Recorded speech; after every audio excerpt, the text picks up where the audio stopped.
বিসমিল্লাহির রহমানির রহিম। প্রিয় শিক্ষার্থীবৃন্দ, আশা করি তোমরা ভালো রয়েছ। আজকে তোমাদের সামনে হাজির হয়েছি নবম ও দশম শ্রেণীর হিসাব বিজ্ঞান অধ্যায় দ্বাদশ অর্থাৎ পারিবারিক ও আত্মকর্মসংস্থানমূলক উদ্যোগের হিসাব। আজকে তোমাদের সামনে এই অধ্যায়ের প্রথমেই আমরা প্রাথমিক কিছু আলোচনা করব, যেগুলো তোমাদের অবশ্যই জানা জরুরি। তো শুরু করছি আজকের ক্লাস। তো সবাই লক্ষ্য করো, পারিবারিক হিসাব ব্যবস্থার বৈশিষ্ট্য 5টি।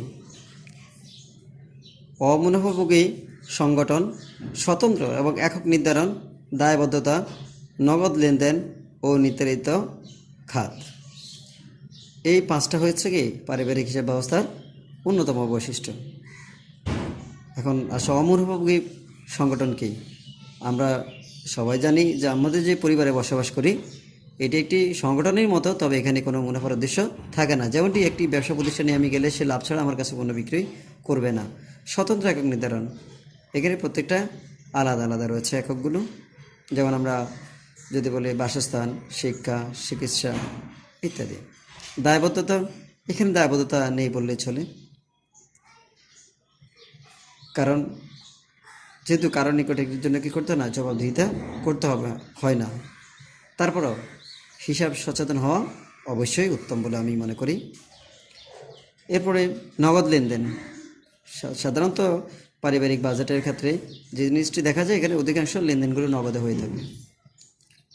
এরপরে নির্ধারিত খাত, আমরা তোমাদেরকে বলেছি এখানে শিক্ষা, চিকিৎসা, বাসস্থান, এভাবে যে খাতগুলো আছে আমরা খাত অনুযায়ী এখানে কাজগুলো করে থাকি। এরপর আছে পারিবারিক হিসাব ব্যবস্থার প্রয়োজনীয়তা 6টি। এখানে এই হিসাব ব্যবস্থার প্রয়োজন 6টি। নাম্বার 1, সুষ্ঠু পরিকল্পনা। এখানে সুষ্ঠু, আমরা জানি যে কোনো কাজের অর্ধেক সম্পন্ন হয়ে যায় তার পরিকল্পনার কারণে। তাহলে আমার এখানে পারিবারিক হিসাব ব্যবস্থার ক্ষেত্রেও যদি আমার সুষ্ঠু পরিকল্পনা থাকে তাহলে আমার কাজটা অনেক সহজ হয়ে যায়, পরিবারটি চালানো অনেক সুন্দর হয়ে পড়ে। পারিবারিক সচ্ছলতা, একটি পরিবারের সচ্ছলতার জন্য পারিবারিক হিসাব ব্যবস্থার প্রয়োজনীয়তা অপরিসীম। মূল্যবোধ সৃষ্টি,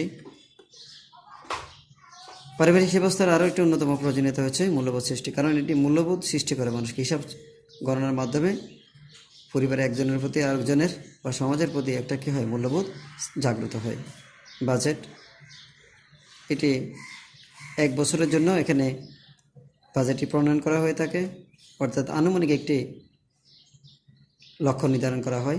সঞ্চয় এবং ভোগ প্রবণতা ও শৃঙ্খলা, একটি পরিবারে কী পরিমাণ টাকা তারা জমা করবে, কী পরিমাণ তারা ভোগে অর্থাৎ পরিবারের জন্য খরচ করে ফেলবে, আর কি শৃঙ্খলা।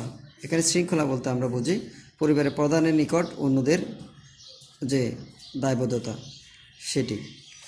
তাহলে আমি যদি এই কাজগুলো পরিচ্ছন্নভাবে করি বা পরিপূর্ণভাবে করি তাহলে এখানে একটা শৃঙ্খলা সৃষ্টি হয়। এরপর হচ্ছে বাজেটের প্রণালী 5টি। 1, দ্রব্যের তালিকা লাগবে। 2, মূল্য নিরূপণ করার প্রয়োজন পড়বে। 3, সম্ভাব্য আয় নির্ধারণ করতে হবে। 4, ভারসাম্য রক্ষা করতে হবে। এখানে আমরা ভারসাম্য বলতে আমরা ফাল্লা দিয়ে বুঝি। যেমন একটা বাটখারায় যদি আমি 1 কেজির একটি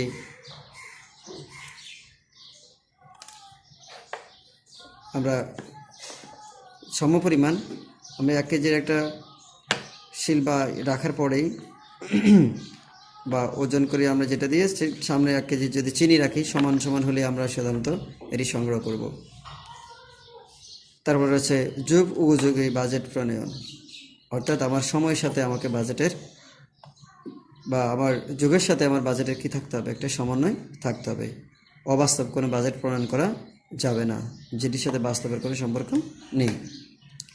এখন আমরা এই বিষয়ে কিছু তথ্য তুলে ধরব। যেমন খাদ্য খাতে আমাদের যে বাজেটের নিয়ম রয়েছে সেটি হচ্ছে 20 থেকে 25 ভাগ। বস্ত্র খাতে আমাদেরকে 5 থেকে 10 ভাগ। শিক্ষা খাতে 10 থেকে 15 ভাগ। বাসস্থান খাতে 30 থেকে 40 ভাগ ও যানবাহন খাতে 15 থেকে 20 ভাগ। এখানে যে বিষয়টি উল্লেখ করা হচ্ছে অর্থাৎ 20 থেকে 25, মানে 20 হতে পারে, 25 হতে পারে, এটার একটা তুলনামূলক চিত্র দেওয়া হয়েছে। এগুলো পরীক্ষার জন্য অত্যন্ত গুরুত্বপূর্ণ, কারণ যেহেতু বহু নির্বাচনী পরীক্ষায় আমাদের আসে, সেই জন্য এই তথ্যগুলো অত্যন্ত গুরুত্বপূর্ণ। এগুলো তোমরা মুখস্থ করে নেবে। বাস্তবমুখী বাজেট তৈরিতে 4টি বিষয়ের প্রতি লক্ষ্য রাখতে হবে। 1. পরিকল্পনার সংখ্যাত্মক প্রকাশ বাজেট বলে, অর্থাৎ আমার পরিকল্পনাটি সংখ্যা দ্বারা প্রকাশিত হতে হবে। মানে আমি বললাম আমার পরিবারের বাজেট অনেক, এটা হলে হবে না। ধরো আমি বলি আমার পরিবারের বাজেট এবছর 1 লক্ষ টাকা, তাহলে এটি সংখ্যায় প্রকাশ হয়ে গেল, এটি বাজেট হবে। অর্থাৎ সহজ কথা হচ্ছে সংখ্যাত্মক হতে হবে। 2. পারিবারিক আর্থিক বিবরণী তৈরি করতে 3টি ধাপে, আমরা যে পারিবারিক আর্থিক বিবরণী তৈরি করি সেখানে আমরা 3টি ধাপ অনুসরণ করব। এরপরে এগুলো আমরা অঙ্ক করার সময় তোমাদেরকে দেখিয়ে দেব। হিসাব বিজ্ঞানের দৃষ্টিতে অমুনাফাভোগী চলমান প্রতিষ্ঠান হচ্ছে পরিবার। আমরা একটি প্রশ্নের সাহায্যে এটা তোমাদের উত্তরটা দিয়ে দিয়েছি। পারিবারিক বাজারের হিসাবকাল সাপ্তাহিক হতে পারে, মাসিক হতে পারে, বাৎসরিকও হতে পারে।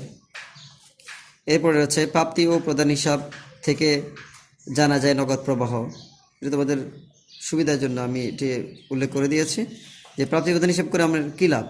লাভ হচ্ছে আমি নগদ প্রবাহ জানতে পারবো। পরিবারে থাকে নাকি প্রারম্ভিক মূলধন। এরপরে পারিবারিক বাজেট নমনীয়, কারণ এটি খরচ বৃদ্ধি পেলে অন্যটি কমানো যায়। এটা একটু সহজে, নমনীয়তা বলতে আমরা বুঝি যখন কোনো পরিবর্তিত পরিস্থিতিতে মানিয়ে নেওয়া যায় বা পরিবর্তন করা যায় এমন। যেহেতু এখানে একটি বাড়লে অন্যটি কমানো যায়, তাই এটাকে নমনীয় আমরা বলে থাকি পারিবারিক বাজেটকে। এরপরে আমরা কিছু গাণিতিক কৌশল নিয়ে আলোচনা করব।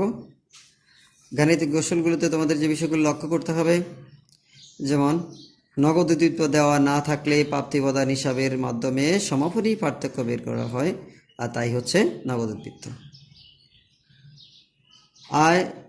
আয়ের উদ্বৃত্ত বা ঘাটতি বললে আয় ব্যয় হিসাবের পার্থক্য, অর্থাৎ আয় বেশি হলে উদ্বৃত্ত হবে আর কম হলে ঘাটতি হবে। অর্থাৎ আমরা আয় ব্যয়ের মাধ্যমেই আমরা কী করতে পারি, আয়ের উদ্বৃত্ত বা ঘাটতি নির্ণয় করতে পারি। যদি আমার আয় বেশি হয় ব্যয় কম, তাহলে আয়ের উদ্বৃত্ত, আয় কম ব্যয় বেশি, তাহলে আয়ের ঘাটতি হবে। তারপরে সংশ্লিষ্ট বছরের আয় যোগ করতে হবে, আর বিগত কিংবা পরবর্তী বছরের হলে সেটি বিয়োগ করতে হবে। এটা হচ্ছে নিয়ম। অর্থাৎ আমি যে বছর, সাপোজ আমরা এখন 2020 অবস্থান করছি, এক বছরের সাথে আমরা শুধু চলতি বছরে কোনো যদি আয় বকেয়া হয় সেটি আমরা যোগ করে নিব, কিন্তু বিগত বছরে কোনো আয় বা পরবর্তী বছরে কোনো আয়, অর্থাৎ 19 সালের অথবা 21 সালের কোনো আয় যদি আমাদের অন্তর্ভুক্ত হয় অঙ্কে, আমরা সেটি বিয়োগ করে নিব। এরপরে হচ্ছে তোমাদের খেয়াল করতে হবে যে উল্লেখ থাকে যে প্রারম্ভিক হাতে নগদ থাকলে প্রাপ্তি প্রদান হিসাব করার সময় অবশ্যই প্রাপ্তি দিকে অন্তর্ভুক্ত করতে হবে। এটা অনেকে ভুল করে, সেজন্য আমি তোমাদের উল্লেখ করে দিয়েছি। এটা একবারে মুখস্থ করে ফেলবে এটা, যে আমরা যখন প্রাপ্তি প্রদান হিসাব করব আমাদের মাথায় রাখতে হবে প্রারম্ভিক হাতে নগদ আছে কিনা, থাকলে আমরা অবশ্যই এটা অন্তর্ভুক্ত করবো। যদি না করি তাহলে আমাদের উত্তরটি সঠিক হবে না। প্রাপ্তি ও প্রদান হিসাবে প্রারম্ভিক উদ্বৃত্ত থাকলে উহাই হাতে নগদ আয়ের ক্ষেত্রে বিবেচনাযোগ্য হবে। আমি আবার বলছি, প্রাপ্তি ও প্রদান হিসাবে প্রারম্ভিক উদ্বৃত্ত থাকলে উহাই হাতে নগদ আয়ের ক্ষেত্রে বিবেচনাযোগ্য হবে।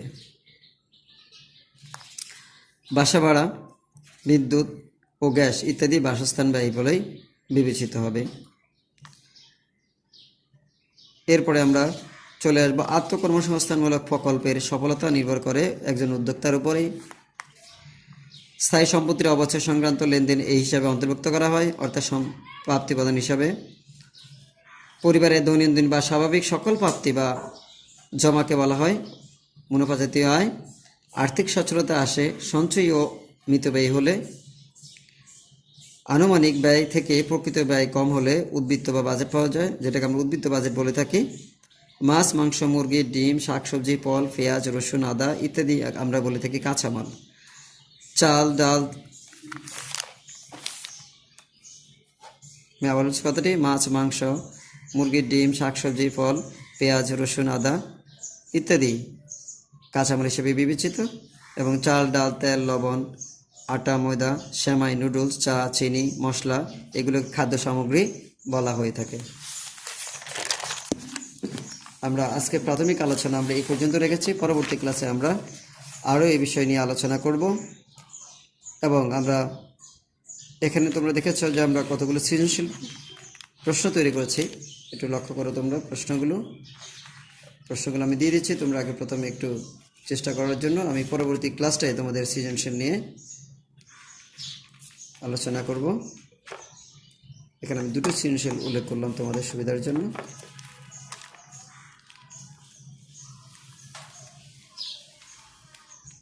তো সবাই ভালো থাকো, সুস্থ থাকো, আল্লাহ হাফেজ।